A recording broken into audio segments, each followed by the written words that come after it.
Hana mến chào cô bác anh chị và các bạn. Nếu nhà cô bác anh chị và các bạn đang có bột mì và cơm nguội thì cùng Hana vào bếp để làm món bánh mì nhân thịt, ngoài giòn trong mềm, không cần lò nướng.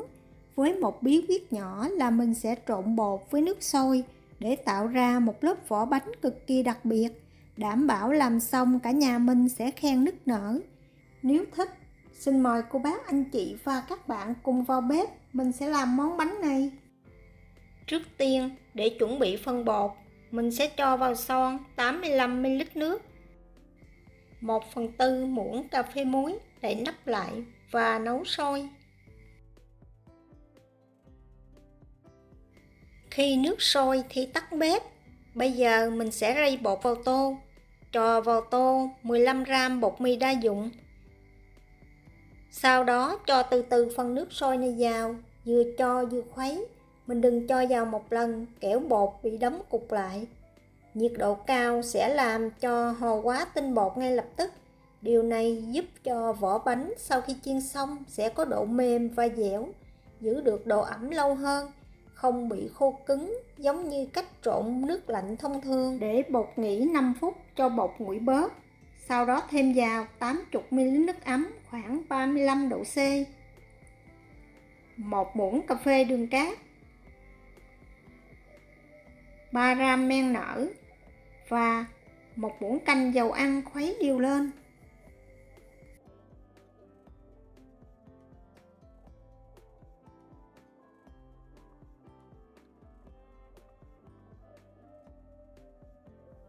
Và rây vào tô 200g bột mì đa dụng.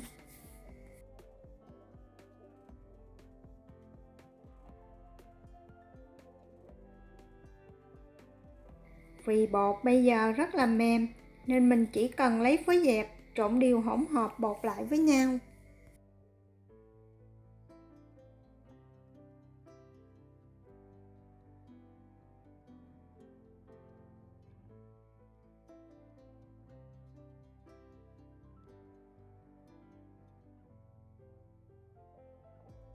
Sau đó dùng tay nhồi cho bột thành một khối, thời gian nhồi chỉ khoảng 30 giây.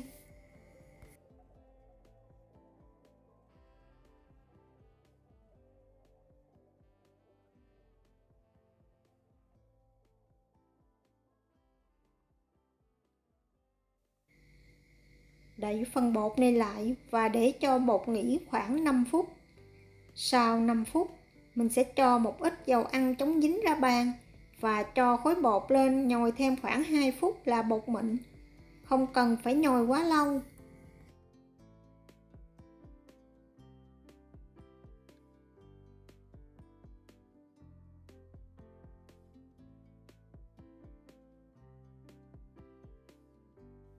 Và đây là khối bột của Hana sau khi nhồi khoảng 2 phút.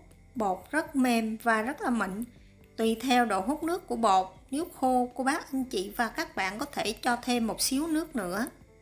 Thoa một ít dầu ăn chống dính vào tô và áo đều mặt bột. Sau đó mình sẽ đậy bột này lại để nơi ấm cho tới khi bột nở gấp đôi.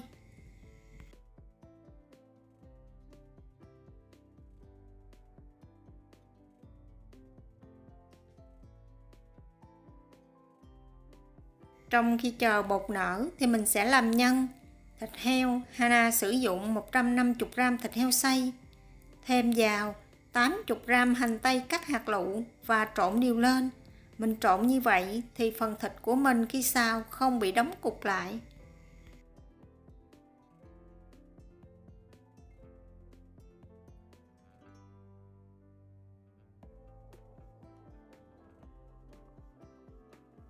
Tiếp theo, cho vào chảo 2 muỗng canh dầu ăn và đun nóng lên.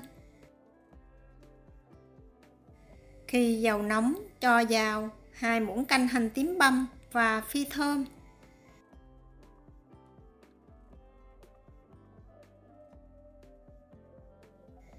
Sau đó cho hết hỗn hợp thịt và hành tây vào, đảo đều khoảng 1 phút.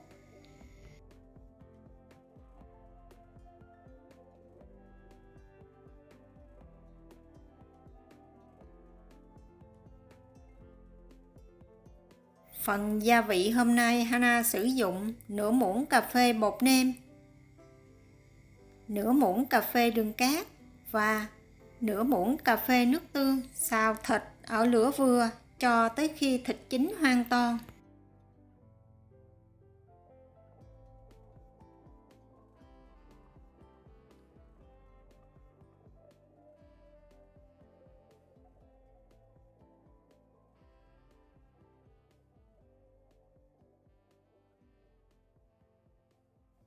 Khi thịt chín hoàn toàn thì cho vào 50 g cơm và 1 muỗng cà phê tiêu đập dập. Sau đó xào thêm 2 phút nữa. Cho phần cơm này thấm đều gia vị thì mình sẽ tắt bếp.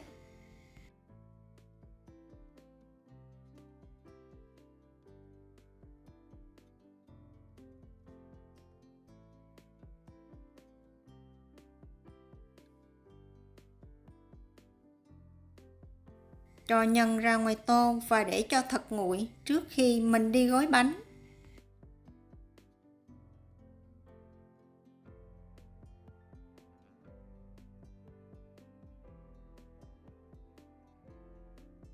Tùy theo thời tiết nơi cô bác anh chị và các bạn ở mà thời gian ủ bột nhanh hay chậm, chỉ cần bột nở gấp đôi là được.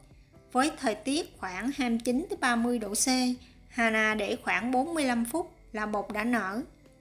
Sau khi bột nở, mình sẽ vo tròn bột lại, sau đó lăn dài và chia làm 8 phần bằng nhau.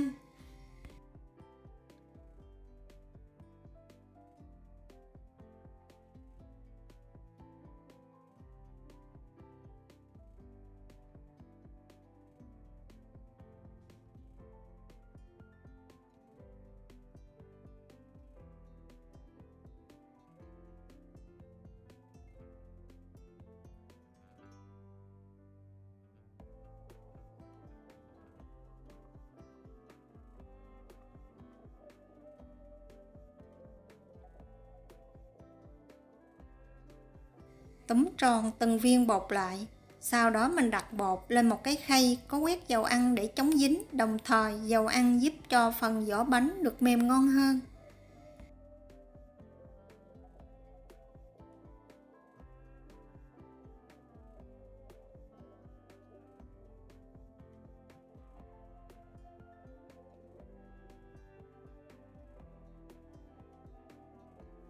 Và đậy lại để cho bột nghỉ thêm 10 phút nữa. Nhân bây giờ đã nguội. Để cho nhân ngon hơn, Hana sử dụng thêm 30 g hành lá cắt nhỏ và 2 muỗng canh hành phi.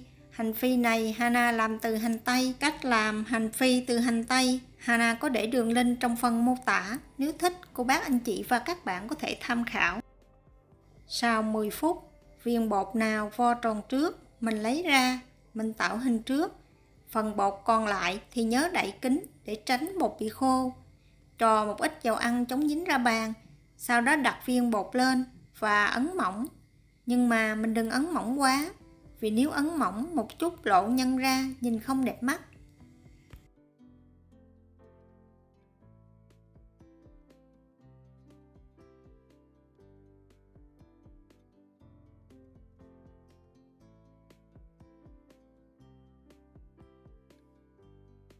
Mỗi viên bột như vậy thì Hana cho khoảng 1,5 muỗng canh nhân.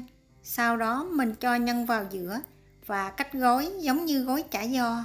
Chỉ cần bọc kín mép bột lại để tránh phần nhân bị xì một chút mình chiên, bánh nhìn không được đẹp mắt.